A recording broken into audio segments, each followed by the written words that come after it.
네, 이 시간 우리에게 주시는 하나님의 말씀은 구약성경 열왕기상 1장 11절부터 주변은 27절까지로 되어 있는데요. 31절까지 열왕기상 1장 11절부터 31절까지 보도록 하겠습니다. 말씀은 좀 나눠서 읽으려고 하는데요.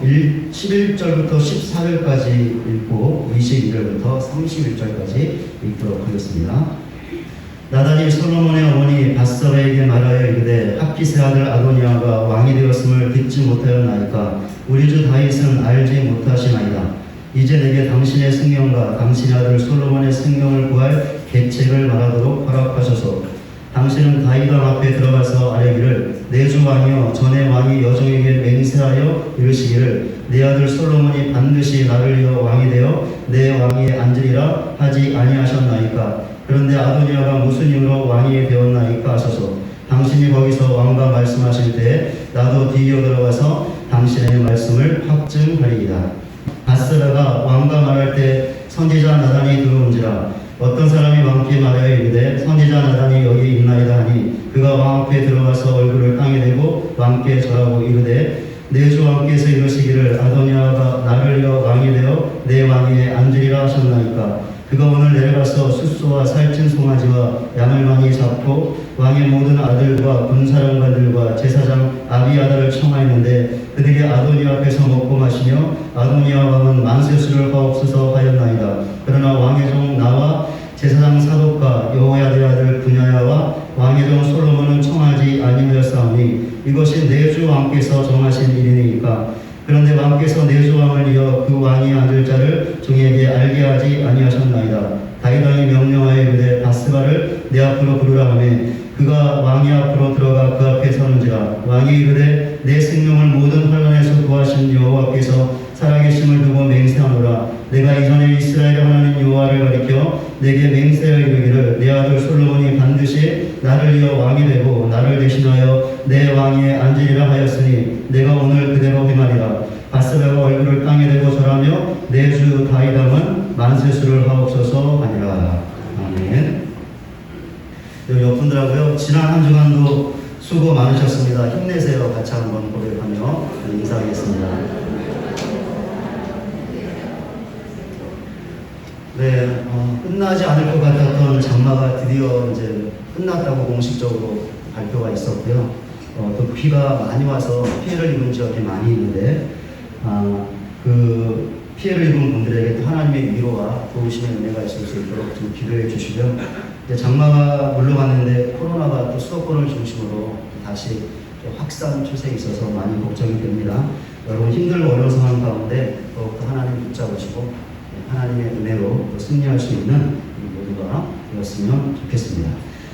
지난 주일에 아도니아의 반역을 살펴보면서 하나님의 뜻과 관련된 두 가지의 말을 살펴보았습니다.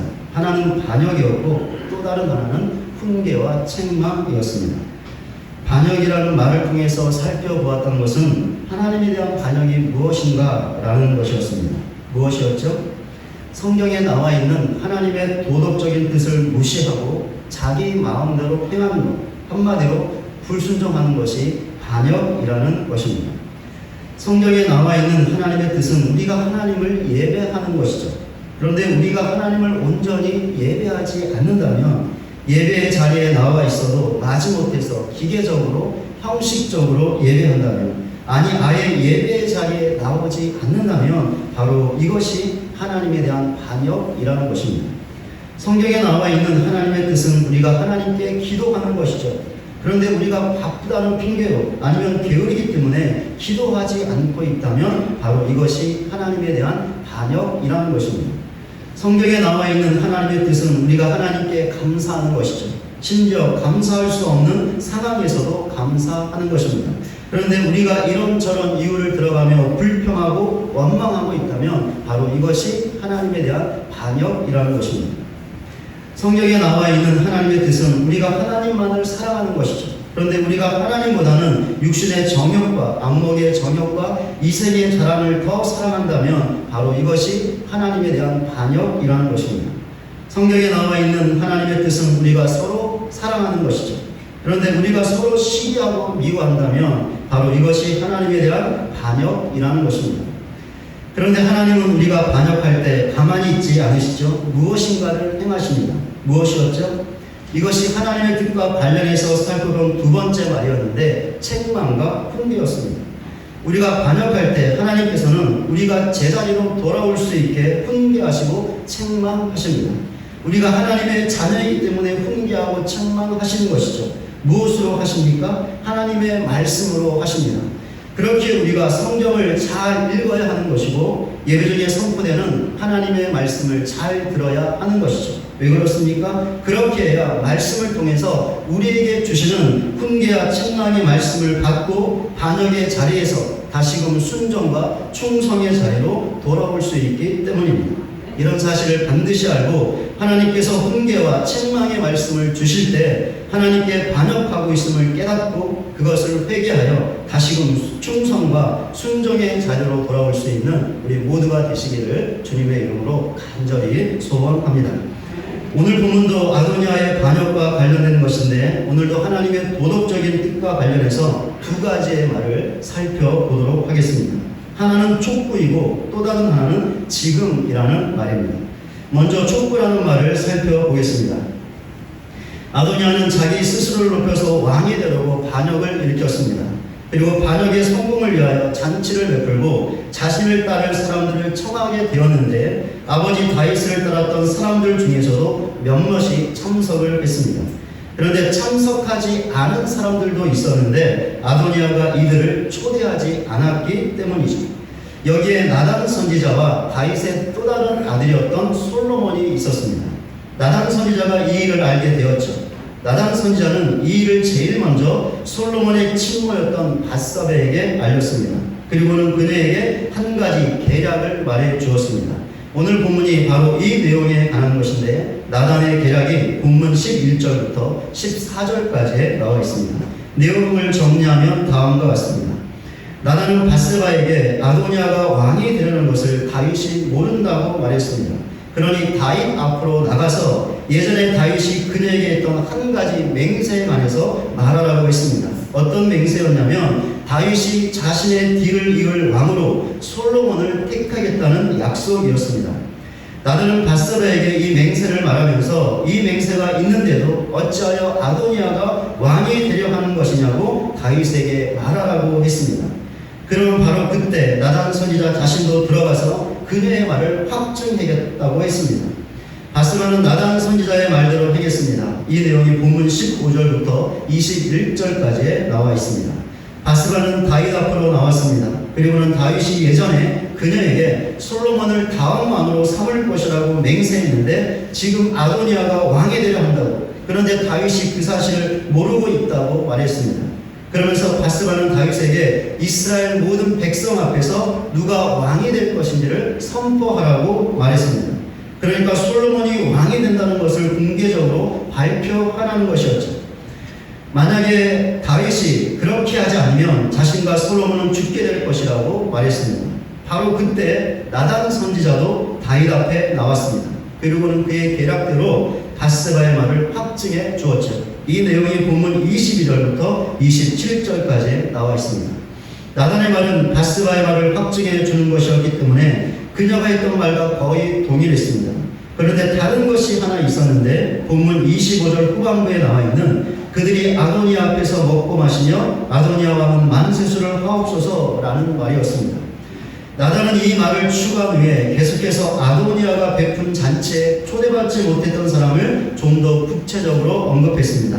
자기 자신과 제사장 사독과 여호야다의 아들 분야야와 솔로몬이 초대받지 못했다는 것이었죠. 이 말을 하고 나서 나단은 다윗에게 결정적으로 이 모든 일이 왕이 원해서 되는 것이냐고 물었습니다. 지금까지 살펴본 것처럼 나단의 계략대로 밧세바와 나단이 다윗 앞에 나와서 말했습니다. 그렇다면 이들이 했던 말의 성격이 무엇이었을까요? 무엇이냐면 촉구였습니다. 밧세바와 나단이 누구에게 촉구하는 말을 했습니까? 다윗에게 했습니다. 촉구했던 말이 무엇이었죠? 늦기 전에 솔로몬을 왕으로 세우라는 것이었죠. 사실 다윗의 뒤를 이어 왕이 될 사람은 솔로몬이었습니다. 이것은 다윗의 개인적인 뜻이 아니라 하나님의 주권적인 뜻이었죠. 역대상 22장 9절과 10절입니다. 보라, 한 아들이 내게서 나리니 그는 온순한 사람이라. 내가 그로 주변 모든 대적에게서 평안을 얻게 하리라. 그의 이름을 솔로몬이라 하리니 이는 내가 그의 생전에 평안과 안일함을 이스라엘에게 줄 것임이니라. 그가 내 이름을 위하여 성전을 건축할지라. 그는 내 아들이 되고 난 그의 아버지가 되어 그 나라 왕위를 이스라엘 위에 굳게 세워 영원까지 이르게 하리라 하셨나니, 하나님께서는 다윗에게 분명하게 다윗이 솔로몬을 낳을 것인데 그 솔로몬이 그의 뒤를 이어 왕이 될 것이고 그 후에 성전을 건축할 것이며 하나님께서는 그 나라 왕위를 굳게 세우실 것이라고 말씀하셨습니다. 다윗의 뒤를 이어 왕이 될 사람은 아도니아가 아니라 솔로몬이었죠. 이것이 하나님의 분명한 뜻이었습니다. 그런데도 다윗이 어떻게 하고 있었습니까? 솔로몬을 왕으로 세우는 것을 주저하고 있었죠. 그런데 이 당시 다윗의 상태를 보면 이 일은 주저해서는 안 되는 일이었습니다. 지금 당장 시행해야 하는 일이었죠. 왜냐하면 다윗이 매우 늙어 기력이 다해가고 있었기 때문이었습니다. 열왕기상의 저자는 이 사실을 1장 1절과 15절에 다윗 왕이 나이가 많아 늙으니 왕이 심히 늙었으므로 라고 두 번이나 반복하며 강조하고 있습니다. 더욱이 다윗은 젊은 여자의 도움이 없이는 자신의 몸을 따뜻하게 할 수 없는 그런 상태에 있었죠. 그렇기 때문에 어서 서둘러서 솔로몬을 다음 왕으로 세워야 했던 것입니다. 그런데 다윗이 이 일을 하지 않고 있었던 것이죠. 그래서 어떤 사태까지 벌어졌습니까? 아도니아가 스스로 왕이 되려고 반역하는 일까지 벌어지고 말았던 것이죠. 그렇기 때문에 나단과 바스바가 다윗에게 어떻게 행했습니까? 그를 촉구했던 것이죠. 솔로몬이 왕이 되는 것이 하나님의 뜻이니 더 늦기 전에 하나님의 뜻대로 행하라고 솔로몬을 다음 왕으로 세우라고 강력하게 촉구했던 것입니다. 다윗이 어떻게 했을까요? 촉구의 말을 받아들였습니다. 본문 29절과 30절입니다. 왕이 이르되 내 생명을 모든 환난에서 구하신 여호와께서 살아계심을 두고 맹세하노라. 내가 이전에 이스라엘의 하나님 여호와를 가리켜 내게 맹세하여 이르기를 내 아들 솔로몬이 반드시 나를 이어 왕이 되고 나를 대신하여 내 왕위에 앉으리라 하였으니 내가 오늘 그대로 행하리라. 다윗은 바스바를 불렀습니다. 그리고는 그녀에게 자신이 했던 맹세대로 솔로몬이 반드시 자신의 뒤를 이어 왕이 될 것이고 자신이 그 일을 오늘 그대로 행할 것이라고 말했습니다. 다윗은 바스바에게 말한 대로 즉각적으로 움직였습니다. 그리하여 제사장 사독과 선지자 나단과 여호와의 아들 분야를 불러 솔로몬을 기온이라는 곳으로 데리고 가서 그에게 기름을 부어 왕으로 삼으라고 명령했습니다. 이들은 다윗의 명령대로 행했습니다. 오늘 본문 다음에 나와 있는 열왕기상 1장 38절과 39절입니다. 제사장 사독과 선지자 나단과 여호와의 아들 분야와 그렛 사람 블렛 사람이 내려가서 솔로몬을 다윗 왕의 노새에 태우고 인도하여 기온으로 가서 제사장 사독이 성막 가운데서 기름 담은 뿔을 가져다가 솔로몬에게 기름을 부으니 이에 뿔나팔을 불고 모든 백성이 솔로몬 남은 만세수를 하옵소서 하니라. 만약에 나단과 바스바가 다윗에게 촉구하지 않았다면 어떻게 되었을까요? 아도니아의 반역은 성공했을 것이고 그렇게 되었다면 바스바의 말처럼 그녀와 솔로몬은 죽었을지도 모릅니다. 만약 그렇게 되었다면 하나님의 뜻도 물거품처럼 사라지게 되는 것이죠. 그러나 이런 일은 절대로 일어날 수 없었습니다. 왜 그렇습니까? 솔로몬이 왕이 되어야 한다는 것은 하나님의 주권적인 뜻이었기 때문이죠. 그 뜻은 반드시 이루어져야 했습니다. 그렇게 하나님께서 나단과 바스바를 사용하셨습니다. 이 두 사람으로 하여금 다윗에게 촉구하는 말을 하게 하셨고 그 결과 다윗이 그 말을 받아들여 하나님의 뜻을 행하게 하셨던 것이죠. 우리는 혼자서 신앙생활을 하지 않습니다. 내 옆에 있는 주변에 있는 지체들과 함께 신앙생활을 하고 있죠. 지금 그 지체들이 바로 나의 옆과 앞과 뒤에서 하나님을 예배하고 있습니다. 그런데 나와 함께 신앙생활하고 있는 지체들이 어떻습니까? 매 순간 항상 성경에 나와 있는 하나님의 뜻에 순종하고 있습니까? 아니요, 그렇지 않습니다. 때로는 순종하지 못하여 하나님께 반역할 수 있죠. 그럴 때 우리 자신은 어떻게 해야 할까요? 순종하지 않고 있는 지체들을 보면서 그냥 침묵해야 하는 것일까요? 그냥 못 본 척 지나쳐야 하는 것일까요? 아니죠. 이렇게 해서는 안 됩니다. 그럼 어떻게 해야 할까요? 나단과 바스바처럼 하나님의 뜻에 순종하지 못하고 있는 지체에게 촉구해야 합니다. 그렇게 말하고 생각하고 행동하는 것은 하나님의 뜻이 아닙니다. 지금 불순종하여 하나님께 반역하고 있습니다. 그러니 하나님의 뜻대로 말하고 생각하고 행동해야 합니다. 라고 촉구해야 하는 것이죠. 그런데 이런 촉구를 방해하는 요소가 있습니다. 저는 두 가지가 있다고 생각합니다. 첫째, 동조하는 것입니다. 예를 들면 이런 것인데요. 어떤 지체가 다른 지체에 대하여 험담하고 있습니다. 그렇다면 그 지체에게 험담하는 것은 하나님의 뜻이 아니기 때문에 그렇게 하지 말라고 촉구해야 합니다. 그런데 이렇게 하지 아니하고 오히려 그 사람과 동조하죠. 그래서 함께 그 지체를 험담하는 것입니다. 이렇게 하면 절대로 촉구할 수 없죠. 그런데 이런 경우가 의외로 많이 있습니다. 둘째, 지나치게 겸손하는 것입니다. 무슨 말이냐면 내가 무엇이간데 저 지체에게 그렇게 하는 것은 하나님의 뜻이 아니라고 촉구의 말을 할 수 있는 것입니다. 나도 죄인인데 어떻게 그렇게 하지 말라고 촉구할 수 있는 것인가 라고 여기는 것이죠. 만약에 우리가 하나님의 자리에서 하나님처럼 다른 지체를 판단하고 정죄하려 한다면 이런 겸손은 필요합니다. 그러나 성경에 나와 있는 분명한 하나님의 뜻에 불순종하는 지체에게 그렇게 해서는 안 된다고 촉구하는 경우에 이런 겸손은 너무 지나치는 것이죠. 그러니 이렇게 되면 절대로 다른 지체에게 촉구할 수 없습니다. 나단과 바스바는 다윗에게 동조하지 않았습니다. 지나친 겸손도 갖지 않았죠. 그렇기 때문에 하나님의 뜻을 근거로 다윗에게 그것을 행해야 한다고 촉구할 수 있었고 그 결과 다윗을 바른 길로 이끌 수 있었습니다. 하나님께서 이 일에 여기 있는 우리 모두를 사용하시기를 원하십니다. 다른 지체들이 성경에 나와 있는 하나님의 뜻에 불순종하여 반역할 때 그 지체에게 그렇게 하지 말라고 촉구하기를 원하신다라는 것이죠. 그리하여 그 지체를 바른 길로 이끌어 주기를 원하십니다. 이것을 위해서 하나님이 여기 있는 우리들을 하나의 공동체로 부르시고 세워주신 것입니다. 이런 사실을 확고하게 믿는 우리 모두가 되시기를 바랍니다. 그리하여 동조하지 말고 지나친 겸손도 갖지 말고 하나님의 뜻에 불순종하는 지체들이 있다면 그들에게 촉구하여 그들을 다시금 순종의 길로 이끌 수 있는 저와 여러분 모두가 되시기를 주님의 이름으로 간절히 소원합니다. 하나님의 뜻과 관련해서 살펴볼 두 번째 말입니다. 지금이라는 말입니다. 다윗은 나단과 바스바를 통해서 하나님의 뜻을 행하지 않고 있으니 어서 그 뜻을 행하라는 촉구를 받았습니다. 다윗은 이들의 촉구를 받아들이죠. 그리하여 지체하지 아니하고 곧바로 행했습니다. 본문 30절을 다시 한번 보겠습니다.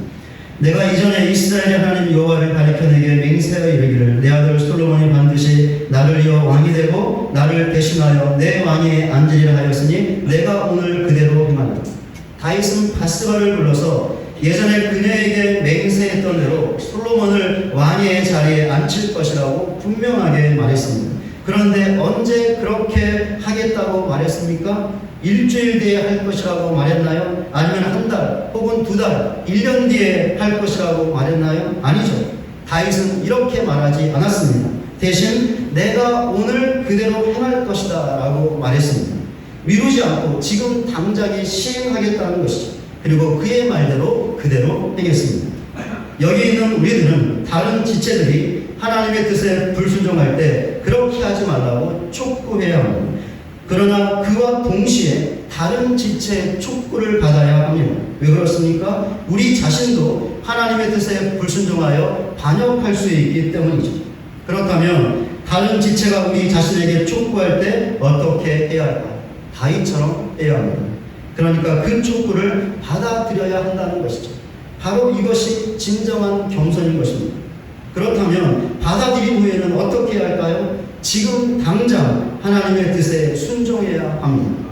내일이나 내일 모레로 혹은 일주일이나 한 달 뒤로 미뤄서는 절대로 안 됩니다. 촉구를 받는 그 즉시 바로 지금 하나님의 뜻을 행해야 하는 것이죠. 사실 다윗은 이 일의 전문가였습니다. 다윗은 하나님의 마음에 합한 자라는 하나님의 평가를 받았다. 심지어 예수 그리스도의 모형이 되기도 했던 탁월한 믿음의 사람이었죠. 그런데 이런 다윗도 하나님의 뜻에 불순종할 때가 있었습니다. 오늘 본문도 이런 경우의 하나였죠.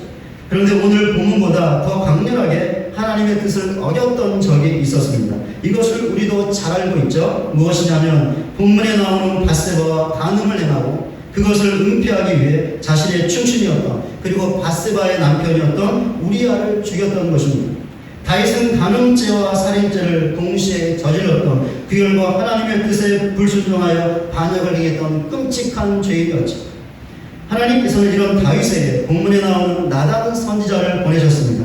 그리고는 그를 통하여 다윗의 죄를 지적하시고 책망하며 회개할 것을 강하게 촉구하셨죠. 이때 다윗이 어떻게 했습니까? 그 자리에서 나단 선지자의 촉구를 받아들였습니다. 그래야 뒤로 미루지 않고 바로 그 자리에서 하나님께 회개했습니다. 사무엘하 12장 13절 앞부분입니다. 다윗이 나단에게 이르되 내가 여호와께 죄를 범하였노라 하니. 지금 읽은 말씀은 다윗의 회개를 너무나 간략하게 말하고 있는데요. 시편 51편을 보면 이때 다윗이 얼마나 간절하게 깊게 회개했는지를 잘 알 수 있습니다. 몇 가지 구절만 같이 함께 보도록 하겠습니다. 시편 51편 1절과 2절입니다. 하나님이여 주의 인자를 따라 내게 은혜를 베푸시며 주의 많은 긍휼을 따라 내 죄악을 지워주소서. 나의 죄악을 맑게 씻으시며 나의 죄를 깨끗이 제하소서. 시편 51편 7절입니다. 우술초로 나를 정결하게 하소서. 내가 정하리이다. 나의 죄를 씻어주소서. 내가 눈보다 희리이다. 시편 51편 9절과 10절입니다. 주의 얼굴을 내 죄에서 돌이키시고 내 모든 죄악을 지워주소서. 하나님이여 내 속에 정한 마음을 창조하시고 내 안에 정직한 영을 새롭게 하소서. 시편 51편 11절과 12절입니다. 나를 주 앞에서 쫓아내지 마시며 주의 성령을 내게서 거두지 마소서. 주의 구원의 즐거움을 내게 회복시켜 주시고 자원하는 심령을 주사 나를 붙드소서. 다윗은 하나님께 자기의 죄악을 고백하며 그 죄를 씻어달라고, 지워달라고, 제거해달라고, 자신을 내쫓지 말아달라고, 다시금 회복시켜달라고 간절하게 기도했습니다.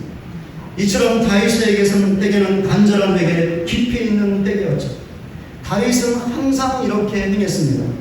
그러니까 하나님의 뜻에 불순종하여 반역을 행했을 때 그것을 회개하고 다시금 하나님의 뜻에 순종하라는 촉구가 있을 때마다 다윗은 언제나 그것을 받아들이고 또한 절대로 미루지 않고 지금 당장 하나님의 뜻을 따랐다라는 것이죠. 바로 이것이 다윗의 영적인 탁월함이었습니다. 다윗을 위대한 신앙의 인물로 만들었던 것은 바로 이런 다윗의 겸손한 자세였죠. 이런 면에서 다윗은 여기 있는 우리들을 위한 신앙의 본보기라고 할 수 있습니다. 그러니 우리는 다윗을 따라 다윗처럼 행해야 합니다. 그렇게 우리가 다른 사람을 험담하고 있을 때 그렇게 하지 말라는 다른 지체의 촉구를 받게 되면 그것을 받아들여 회개하고 지금 당장 험담하는 것을 그만두어야 합니다. 우리가 다른 사람을 미워하고 있을 때 그렇게 하지 말라는 다른 지체의 촉구를 받게 되면 그것을 받아들여 회개하고 지금 당장 미워하는 것을 그만두어야 합니다.